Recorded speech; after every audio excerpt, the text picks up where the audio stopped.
Ambassador Frank G. Wisner, former Ambassador of the United States to India. Richard Gowan, Associate Director at the Center on International Cooperation, New York University. James Straub, columnist at foreignpolicy.com, America's leading online publication for foreign affairs. Dr. Walter Anderson, Director of the South Asia Studies Program in the School of Advanced International Studies. And Maruf Raza, Strategic Affairs Analyst with Times Now. You're watching the first Newshour Debate on the Newshour New York edition with Arnab Goswami. From Washington, I'm joined by Dr. Walter Anderson. Dr. Anderson, good evening. He's Director of the South Asia Studies Program at the School of Advanced International Studies. In our studios here, we have Ambassador Frank Wisner, former U.S. Ambassador to India. Thank you very much. And thank you for joining me on the show. And to his left and to my right, Richard Gowan, Associate Director of the Center on International Cooperation at NYU. Thank you very much, Richard. Good to see you. Maruf Raza is with me this evening. Thanks. Shake your hand again. Thank you for staying on with our programs. And Richard Gowan is Associate Director. James Straub is columnist for foreignpolicy.com. Thank you very much, James. A pleasure. Thank you for coming in. James, let me begin with you. Do you feel at this point of time when one heard Barack Obama at the UNGA, there seemed to be a sense of confusion and helplessness? Well, I want to start with something that you said, because you asked a lot of provocative questions. But the premise of the questions is that the world is a mess because the United States didn't do the right thing. Therefore, it's a sign that the war on terror has failed. Yes. I think I probably would agree with you about a lot of the failures, but I'm not convinced that the reason why ISIS is flourishing and we have the violence and chaos we have is because the United States didn't do the right thing. I think one of the lessons you get from this is that the American hope that that somehow the United States could transform the political life of countries like Afghanistan and Iraq, it didn't work. I don't know that the United States has the instruments in its power to drain the swamp in the way that it thought it would, to bring justice and prosperity and stability to these broken countries. Those underlying problems are what's creating terrorism. The United States, it's true, does not have the ability to do much about it. Well, that's okay, Maruf, I just like to say that then why did America get into the first place? And Richard, we are speaking exactly 13 years after George Bush launched this whole war on terrorism. It wasn't meant at that point of time to be a half-baked operation. No, and I think there was turned out to be a lot of delusion in it. Now, you also said it's been a success from the point of view of the United States, which is true. And so when we say it's been a failure, we have to be clear about what that means. In the same sense, I think, as in India, in the aftermath of your own apocalyptic terror attack in the Taj Hotel, there have not been bad terror attacks since then, therefore success. From the point of view of the United States, whatever you say about the chaos in the world that the U.S. has not been able to control, it's been a success from the point of view of there not having been further terror attacks. Well, okay, Maruf wanted to come in on that. I'd like to sort of give a rejoinder or a rebuttal to some of the points that you made. The first being that there is a book now, amongst many others, which clearly argues that America went after the wrong enemy in Afghanistan. And this was my hunch from day one after 9/11, that your true enemy and your problems lay in Pakistan. But America, as a knee-jerk reaction, which would be the case in almost all other countries if you had an attack the size of 9/11, that you quickly wanted to be able to be seen to be decisive.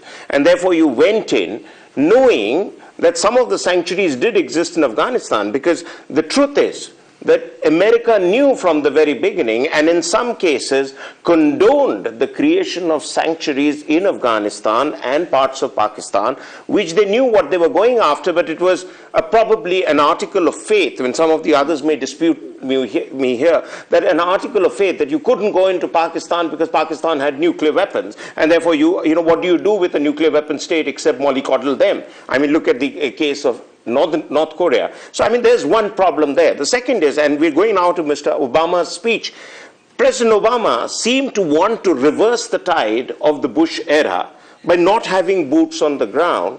And clearly, as it's being seen with the ISIS, It's even now too little, too late. Well, you know, Maruf, I just want to get in Ambassador Frank Weisner and Richard also into this, because the reason I said this, that Obama seemed helpless, was because Obama kept saying, when he spoke to the UNGA, he said that we need to fight the global war on terrorism as a global coalition, right? All the countries there, anyone who is with ISIS is on the other side. It sounds very George Bush-like.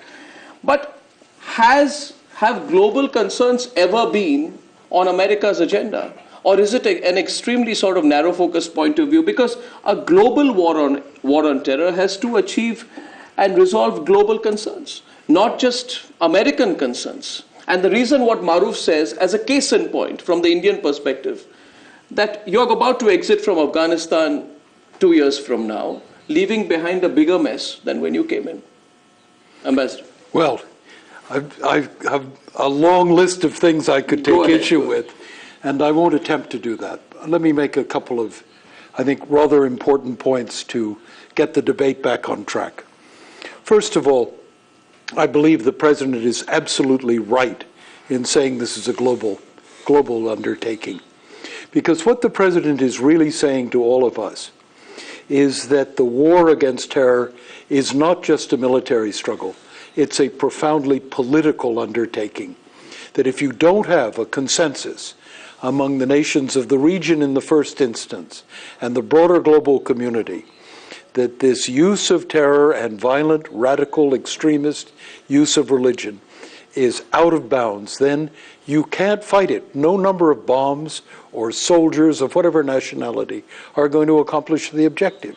So I believe the President's putting his finger on exactly the right target. Now, having said that, the United States' role, he is defined very carefully. We are going to be catalyst and assister, but we're not going to replace those who bear primary responsibility. And if you look today at Iraq and Syria, who are the nations most directly involved? Other Sunni Arab nations, other nations in the region, Iran and Turkey. Yes. What the task today is to pull together a consensus that dries up the ideological basis of Daesh, the flow of finance and personnel, and gradually brings it down. The military struggle will not solve it. And therefore, we're only going to be Ambassador, a part of the answer. Just to play devil's advocate on this one, why would I not believe, and why would all our viewers not believe, that you're actually palming off your failures? Because America did not do enough. Let's talk about ISIS. America did not do enough to adequately support or train, for example, the Iraqi army in the run-up to the, talk about the withdrawal. You knew exactly what the Iraqi government was up to, how unpopular it was. You did not act. And you could have preempted, and there was a serious miscalculation in the entire American invasion on Iraq. The reason I'm pushing this point is because it has a complete parallel to what is happening in Afghanistan and Pakistan and India, where you speak of an ideological framework, and Obama also spoke about an ideological framework and the fact that we have to strike not just at the terrorists, but at the ideology that drives these terrorists, right? But the people who push that ideology in South Asia are the Haqqani brothers, is the Lashkar-e-Toiba, and for years you allowed the ISI to back them. 2 quick points as I push back. The first point that I ask that you take very seriously is that the United States cannot create an effective Iraqi, Syrian, or any other opposition. We can enable a pushback. We can enable Iraqi forces, and we trained over 250,000 Iraqis and armed them. But we cannot be the political spirit of the country. We can argue, we can try to persuade, but in the end, it's an Iraqi fight and those of the region around it. Second, you make the point about Pakistan and Afghanistan. And there I think you would have to recognize and agree with me that Pakistan is a hugely complicated problem, because it's both an exporter of terror and an enabler in dealing with terror. and you cannot rule out one in favor of the other. If you want to deal with terror that flows out of Pakistan or takes place inside of Pakistan, you need the full cooperation of Pakistan's government and security forces. We have an issue on that. I'd like to get Richard also. But we have an issue with the fact that you keep Pakistan as an ally on terror despite the fact that Mullah Omar is living there, despite the fact that the person who comes out on those videos, Ayman al-Zawahiri, is operating from there, despite the ISI, which by your own admission is complicit with the Afghan Taliban. So, I find today, and this was the general observation, I don't know what the observation in America is, but the general observation, at least in India and large parts of the world, is that Obama has suddenly woken up to the fact that he's cornered. In the last few years of his presidency, he finds himself in an extremely uncomfortable situation. He's stepping up to the plate and telling the world, come and help me. And people like, in India, countries like India will say, why would we want to be with you here? Because you've not been sincere enough on our concerns. Richard, is that a wrong way to look at it? I think President Obama is working very hard to avoid the mistakes of his predecessor. And this is what happens in wars. You fail. You take defeats and then you learn again. After all, the Western countries very nearly lost the Second World War and bounced back. That's right. I think that what President Obama is doing is saying, this is a long fight, it's an indefinite fight, it will go beyond his own term in office. But he is going to fight this as a limited war, taking limited risks, and he is not going to turn this into another total war, which is what it was presented as back in 2001. And I think that President Obama is balancing fierce domestic pressures with very, very serious global threats. And I think he's walking the best line he can in a very, very difficult time. I just wish to come in Ambassador Wisner's point and the distinguished professor now. I think there are two or three issues which really the United States is in a bit of a bind trying to confront terror. The first is that the coalition that it's trying to build up in the Arab world is also made up of countries who were until yesterday funding and supporting groups like ISIS. So therefore, those people are dragging themselves reluctantly under American pressure to become part of what now seems to be the good deed to be done. And you have a lot of Arab countries which have traditionally paid the Americans indirectly by buying huge arms exports from America to say that, okay, we are pumping funds into the American industry and America will protect and fight our wars. But you've got a situation now where there is a great deal of reluctance in America to fight wars. And there is a second problem vis-a-vis Pakistan.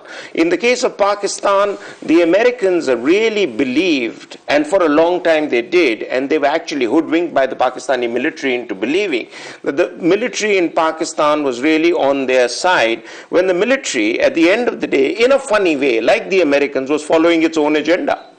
Well, so, I actually think what both of you gentlemen are saying about Pakistan is correct. And I think that if you asked American policymakers, they would say, yes, it took them a while to realize they were being lied to consistently, but they did finally figure it out. The problem is, once they had figured it out what to do, and so you might say the United States focused on Afghanistan because it could, and it didn't focus on Pakistan because it couldn't. And so I think that Pakistan, as Ambassador Wisner said, it's not just complicated, it's an almost intractable problem. I mean, the Pakistanis have now realized they themselves made a pact with the devil, and they've realized it rather late in the game. And so if there was some solution whereby the United States could somehow cause Pakistan to crack down on those terrorists, that would have been good. James, you believe that there is no such solution? That really America is that? Tell me, what's the solution? All the money that's been pumped into Pakistan is American dollars. Right. And the only upsurge in the Pakistani economy has been in the 60s, when America started funding money there, when they pulled out the Pakistani economy tank. You have the levers of power. I just want to. I'm underestimating enormously America's power. I think in everything you said. Would you at least say today, James, that they have been an extremely unreliable and untrustworthy so-called ally in the war against? Dreadful. To call them an ally is an exaggeration. So is it time to sort of either do away with or redo this dysfunctional relationship? So what good does that do? Doing away, say, okay, Pakistan, you're not our friend. How is that going to help? Well, I think no, one sec, James. Let's go across to Dr. Walter Anderson. Dr. Anderson, sorry for making you wait out there for so long. I mean, that's okay. I found the debate fascinating. What do you make of the conversation so far? If this question were to be put to you, that from an Indian perspective, we believe that the time has come for America to, of course, reassess its own role in the war on terror, but at the same time, approach its role in the past with some honesty. I mean, we in India believe that America's entire approach has been rather myopic and short-sighted. Would you agree? Well, to a certain extent, that's true. It has, but much of that depends on American politics, and we are a democracy where views count. And Ambassador Wisner knows as well as I, and I worked with him once at the State Department. Policymakers have a range of issues they have to juggle in what they handle. And so when you had 9/11, Afghanistan, someone had said, we took action because we could. Actually, it was stronger that we took action because we had to. There was an attack in the U.S. that had its roots there, and so we had to respond in some way. Pakistan decided, President Musharraf at the time, to come on our side, but at the same time, there were elements within his government, particularly ISI, who were not at all enthusiastic about abandoning the Taliban inside Afghanistan. And I don't think it's not because the U.S. didn't realize it, or U.S. intelligence didn't realize it, but as they juggled priorities, they had to sort of consider how Pakistan could be used to help us in getting supplies and equipment into Afghanistan, and other things where it could be helpful. At the same time, we also know that they played, in many ways, a Janist-faced game there. And for people who had to debate the policy on this, there was a juggling. They were not unaware of it, but they had to make a decision as to how they were going to handle that. And I think if you take the relationship of the United States with India on this sort of question, the U.S. and India have, in many ways, at least on the intelligence issue, become closer and closer. And it really started in many ways when I was still in the State Department at the time of Kargil, when the U.S. approach to the issue of Kashmir and Pakistan on that issue really changed from one that was a predominant vision of self-determination to the issue of terrorism. And I'm not in a position to know the extent of cooperation we have with the Indians on intelligence collection and sharing, but I suspect it's quite a lot. Yeah. Yeah. Maruf wanted to come in. Yeah, Maruf. Mr. Anderson, I mean, you're talking of intelligence cooperation. I mean, let's give one example, and that's the one which is really talked about in the Indian media again and again, the David Headley case. I mean, it's very, very important for us in India to get the entire set of transcripts, an entire set of attested claims by David Headley, which is crucial to our case on Pakistan's involvement in 26/11. But, because he was a double agent, and that's public, it's in public domain, a lot of stuff that he has said is being guarded or shielded, primarily either to give him protection under an arrangement that he has with the intelligence agencies here, or basically not to embarrass those who were using him both in the United States and in Pakistan. And so therefore, I mean, our personal, the Indian sentiment about Pakistan and the involvement in 26/11 and American assistance to that effect, we are a bit wary about to what extent has that intelligence cooperation worked. Would you like to counter this view? Well, I don't think either of us are in a position to know exactly how much cooperation there is. My guess is it is considerable that's going on, and this is not the sort of thing that ever gets out into the open. But given the fact that both of our countries have experienced terrorism and feel a certain similarity in the threat, and the threat to a certain extent originates in Afghanistan and Pakistan, there is, a real reason to cooperate on this. And let's take the present Indian government of Prime Minister Modi. I think Prime Minister Modi, it's slightly shifting the conversation a little bit, truly wants to have closer relations with Pakistan, as you could see in the May 26th invitation to Nawaz Sharif and the long conversations the next day. And I think he thinks that economic cooperation will bring the two together in ways that hopefully Pakistan will crack down on terrorism that originates there against India. But he's willing to be tough if things don't move in that direction. And you can see that when the High Commissioner in Delhi, the Pakistani High Commissioner, decided to talk to secessionists, and the Indian government said, you either talk to us or the secessionists, but you can't talk to both. And I think that reflected a kind of toughness on the issue of terrorism that India is going to demonstrate, I think, under this Prime Minister. Well, I'd like to think that is a correct perspective. But Ambassador Richard, you know, the reason Maruf is drawing this discussion back to the Indian context is because it reflects the duality of the American approach. For example, in his speech at the UNGA, passing references to al-Qaeda. Why, Ambassador? Al-Qaeda is a real and present threat, especially for India and the South Asian subcontinent. It's getting patronage in Pakistan. Why is there only a passing reference to it now? Well, first of all, Maruf, your assumptions about the nature of American-Indian intelligence collaboration, I can assure you, Walter's spot on. We have a huge intelligence exchange with India. Your assumption as to why the United States did not share the information that you allege came from David Hadley are also wide of the mark. You have to remember we are also a nation of laws, just like you are, and that Hadley has to be tried and put in, and compromising evidence in the course of a judicial procedure. So that's not true. Hadley's information was not passed on because he was a double agent. This is you know that simply not as well true. as I do. This is not true. If you go and sit down with your own intelligence authorities, I think you will find that there has been a massive transfer of all of what Hadley testified to. I believe it's exactly, but I think your other question. Ambassador, let me ask you this question.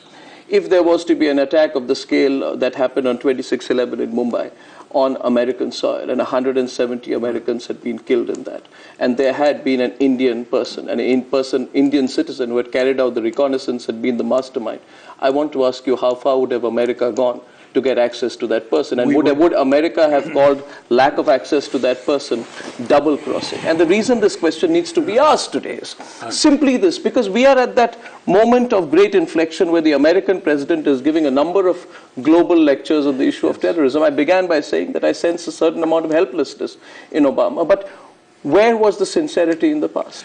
The sincerity, we're talking specifically about the Hadley case. Yes, we are. And I just think we're going to have to disagree about the depth of our exchanges on the intelligence extracted from Hadley.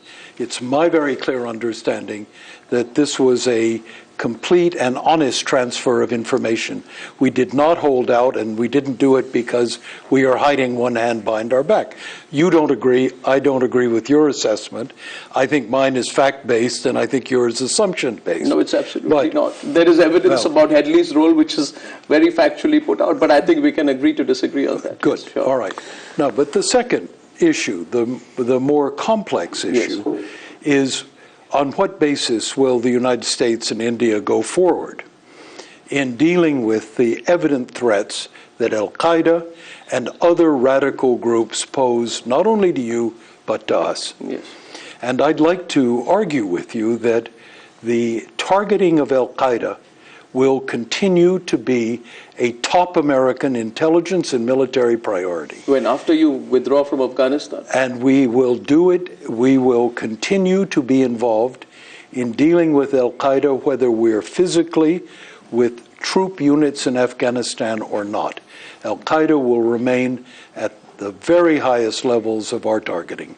And it will take place across the board, whether in the Khorasan bombings of just several days ago, an al-Qaeda surrogate, or whatever other manifestation of al-Qaeda, that will be a high American priority. Ambassador, I'd like to be, once again, I'd like to say I'd like to believe what you're saying, but it's difficult to take it at face value because. Can I jump in here? I think yes, Dr. Anderson. Yes, go ahead. I'd like to. Go ahead.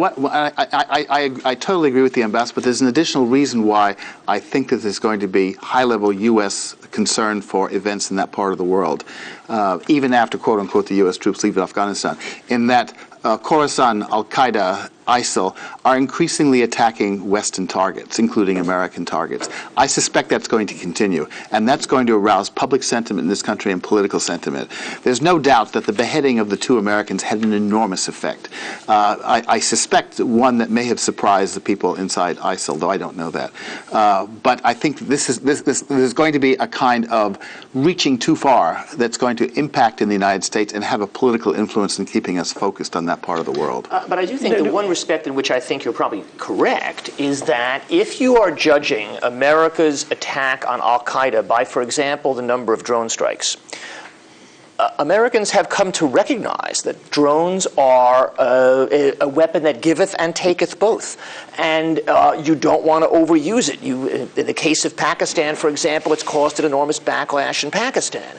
And so while drones have been tremendously effective in taking out top al-Qaeda leadership in Pakistan, they've also had a huge unexpected kind of backlash. In Somalia and Yemen, the United States has cut back the number of drone strikes. And so it may be that this war against al-Qaeda is not going to look exactly like it looked over the course of the last 5 to 10 years. That doesn't mean the United States doesn't view al-Qaeda as a threat. That's presumably, James, because America has lost interest in the region, because America is on the verge of a withdrawal. No. And America would like to once again outsource the problem to the ISIL. If I can put it this way, America would like to spend a lot less time in the region. That's why Obama keeps talking about a pivot to Asia, which he can't execute, because it turns out that the demands of terrorism, the threats in that region, are things you can't walk away from. So then, Richard, you admit that, on the one side, the Pakistan army is locked in with the... You wanted to comment on that? No, I'm listening to your statement of assumption. Just look at the situation. I mean, I completely agree with you that you're saying America would like to spend a lot less time. But when you enter into a region, you come in with a commitment saying you want to work for the Afghan people, you want to put them back on their feet. When you enter Iraq, you say we want to put the Iraqis back on their feet.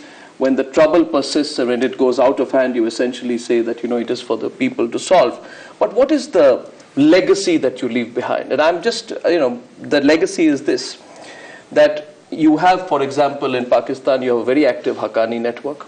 You have an ISI which controls the Haqqani network, which has moved into Waziristan. You have the Pakistan Taliban, which is strong. You have the Afghan Taliban, which has links with the Haqqani network. You have the Lashkar-e-Toiba, by the way, which carried out the Mumbai attack, killed many Indians, 165 Indians and 6 Americans as well, on our soil, which is flowering. There is no action against the main perpetrator of 26/11. To all of this, my question to you, Richard, and to James, is why did America turn a blind eye? We want to understand from you today that if we are to cooperate with you in any way in the global war on terror, how do we vouch for your own sincerity? That's my question. But I think your strategic logic suggests that the US should now start a war with Pakistan with the goal would ultimately be regime change. Certainly not. What I'm saying is you realize that you have actually been promoting the same forces who you claim to fight. You have been promoting and working through the same forces who you seek to, you claim to fight. After all, President Musharraf had openly said that billions of dollars of American assistance was used to fund the same people who you claim to fight, which is the Lashkar-e-Toiba. And he justified it, didn't he, Maruf, when he said that, we follow this process. President Zardari said we actually use terrorism as an instrument of our state policy. We want to know, and all our audience there wants to know, what do we view this whole global war on terror for? Because if you, obviously America would want India to be part of this global war on terror in some form, I presume, at least in the South Asian region, but to what extent can we get involved? You have a highly sophisticated audience, and a sophisticated audience will know that this sort of war is dirty and involves many, many shades of grey. I think you want us to move back to a sort of black and white George Bush view of the war on terror. Not at all. And that is what we have learnt does not work. And we see the president attempt a limited strike in the Middle East. Nothing on the scale of what was attempted in Iraq and Afghanistan. Because he does not want to sink himself into another major war. Richard, we have a very sophisticated audience which will understand that a sophisticated man called Bruce Riedel, himself, who has been advising your government, has himself said that the entire senior Taliban leadership, including Mullah Omar, is being protected and lives in Quetta under the patronage of the ISI. So we present before you, and I want an answer from you on this. Here's a contradiction. You speak one language, but you do absolutely another. And that worsens the situation. But again, where does your strategic logic lead? I don't think that Bruce is suggesting that we should simply obliterate Quetta. No, one second. That's a gross overstatement. I never said that. I said, why do you seek to work with those individuals who are basically outsourcing terror, who are the terror outsourcing operation of the world in that region? Now, I represent New York University, not the CIA, so it's not my choice. No. But I think that the US government is attempting to limit this conflict, and as such, it is making unpalatable and difficult deals. The nature of counterinsurgency and counterterrorism, and in fact all of diplomacy, is that you make unpleasant and difficult deals, and you make compromises, and that is what we are seeing here. Will we see some of those go down now in the future, you think? Yeah. Will we see some of the compromises? No, some of those compromises, which you call part of the dirty business that goes in the counterterrorism game, actually reduce. A sense of realism coming. I suspect we're going to keep on making nasty deals and compromises. Also, let me ask because that's what the game is about. All of your questions are assuming that President Obama considers India to be an important part of this alliance he's assembling. Now, at some level, that is absolutely correct, as I think any country that has any kind of significant Islamic population is true. But the immediate alliance he's creating is one that consists of North African and Arab countries. And I think Maruf is absolutely right in saying that the divergent interests among them are going to pose a big problem even for this small coalition that he's assembled. But I think he's probably speaking to different countries at different levels. The immediate conversation and the immediate alliance is not about South Asia, actually. It's about the Arab world and North Africa. Well, why is it so, if I may ask you? Sure, because we're talking about ISIS, that's why. Because the current concern is ISIS. Well, I think you asked that question as if the implication is the United States has lost interest in al-Qaeda. The United States can do more than one thing at a time, as India can. This speech was focused on a particular threat. That threat is ISIS. That threat is located in Iraq and Syria. That threat has caused the United States to assemble a coalition of 5 Arab countries with the hopes of others as well in that region. And I think that the real problems Obama is going to have will not be about how comfortable India does or doesn't feel with that enterprise. It's, for example, how willing Turkey is, how willing Egypt is to join that enterprise. That's a big problem. I thought, Jim, I think you would agree if I added to your very important and accurate point a second one, and that is the president cast the net even wider. Yes. And he said, we're all in this together. Yes. Not just the immediate neighborhood, but all of us have a responsibility to cut off terrorist funding, the flow of terrorists, to engage in the ideological, to dry up the swamp in which this ISIS phenomena breeds. There, India has got a huge role to play with its deep cultural and political ties around the world. We all have a job to do, and I think that was the president's point, in addition to the operational point of organizing a coalition that deals with the first-line problem. Ambassador, while you didn't agree with my earlier point about David Headley, but I don't know how you'll take my next 2 points, and that is the first. Probably not well, I guess. Well, the first being that you want peace, and I want to paraphrase from Little Heart. You want peace, you need to understand war. And I think America knows it better than most others because it's a country that has fought many wars. But I think there is a reluctance in America to understand the shortcomings and lessons of the last decade or more, where America went full hog in some cases and half hog in some cases, and had a situation as it has in Pakistan, and as is being brought out by the fact that, what do you expect America to do? Do you expect America to go to war all over again with Pakistan? We're not saying that, but there are lots of other levers of power. You'd know it as an ambassador that can be exercised against a country that is not abandoning its tryst with terror. And I think that's a problem with Pakistan, which because America is not addressed, and would you agree with me that that has been the central shortcoming of Indo-US relations, because India feels that if you don't move forward enough on that score, how are you really supporting our interests and where we need to open doors more widely for American interests in India? And that you are a champion of. You're absolutely right. I am going to have to respectfully disagree with you again. I think India and America's strategic concerns are much broader. We have to worry about how we deal with the fact that we have common problems in dealing with the rise of Chinese power. We have to worry about what's going to happen in Afghanistan after 2014. There are a wide variety of common and shared and extremely important concerns. The issue of Pakistan is even more complex for both of us, and that is we are observing the progressive deterioration of the Pakistani state. And how do you deal with that? If there is no state, or a diminishing state, then where are the levers of power that you claim can be brought to bear? We have a frightfully complicated problem in finding allies to deal with adversaries. You have the problem, we have the problem. I've long admired India's forbearance, recognizing there isn't a simple sort of military operation that deals with Pakistan, but it's a terribly complex process which is not assisted by direct military confrontation. But Ambassador, cut off the funding. Why does America continue to fund the problem? The problem in Pakistan is not the civilian leadership. The problem in Pakistan is the Pakistani military. The Pakistani military's problem, not restricted to Pakistan, extends to Afghanistan. I've been in the presence of Indian officials for many, many years. I've never once had an Indian official tell me we should cut off our assistance to the Pakistan army. What you would like us to do is use the leverage we have to change behavior. Yes. Now, that's a much more complicated matter. I will argue with you. Look forward for a moment. Look at what happens after 2014 when we're less tethered to the maintenance of a presence in Afghanistan.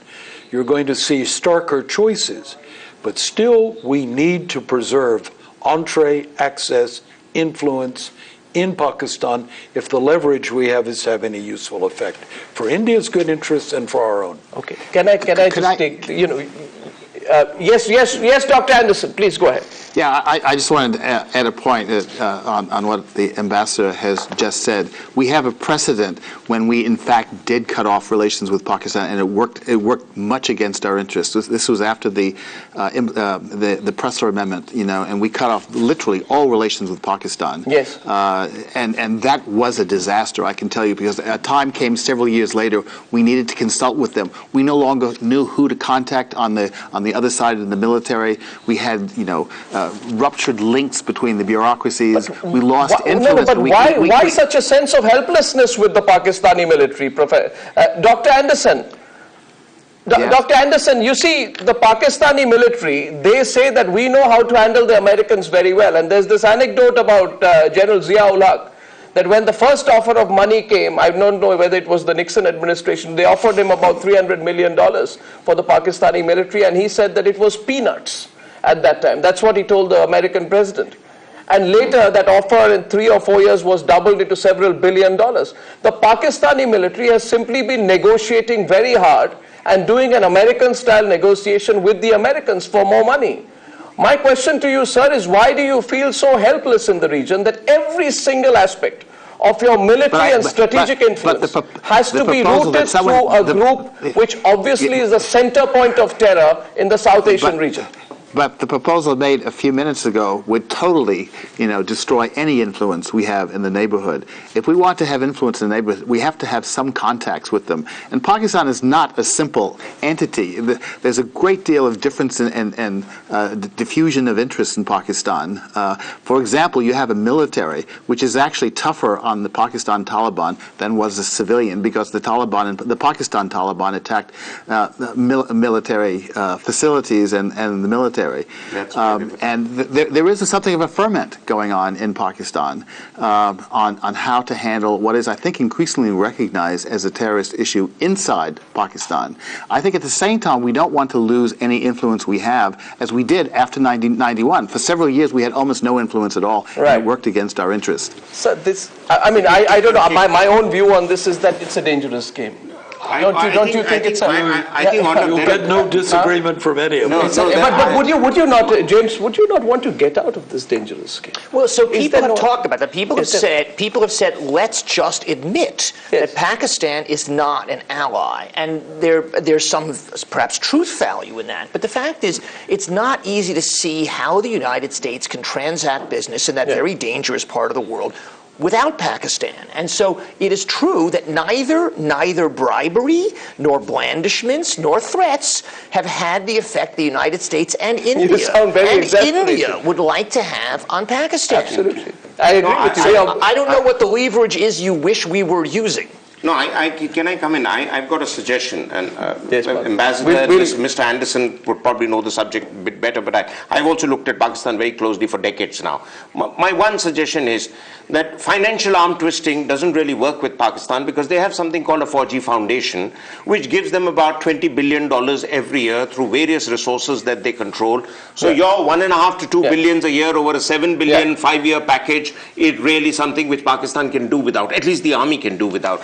I think what the army in Pakistan really responds to is public mood within Pakistan. They like to be seen to be popular to public opinion. And if public opinion turns against the army because of international isolation and arm twisting, I think that's a lever that you haven't exercised enough. I think that's a good point. I'd just like to wrap up this conversation at this point. And the reason why I deliberately brought the divergence across the table is so that we can bring our point of view across to all of you. You are all very important people in your own right. And I think there are a lot of people in India who would like to see a stronger strategic relationship with America build up. And I think that might happen, but perhaps a little bit more on our terms. That's what people in India want to see. Thank you very much, gentlemen. Thank you.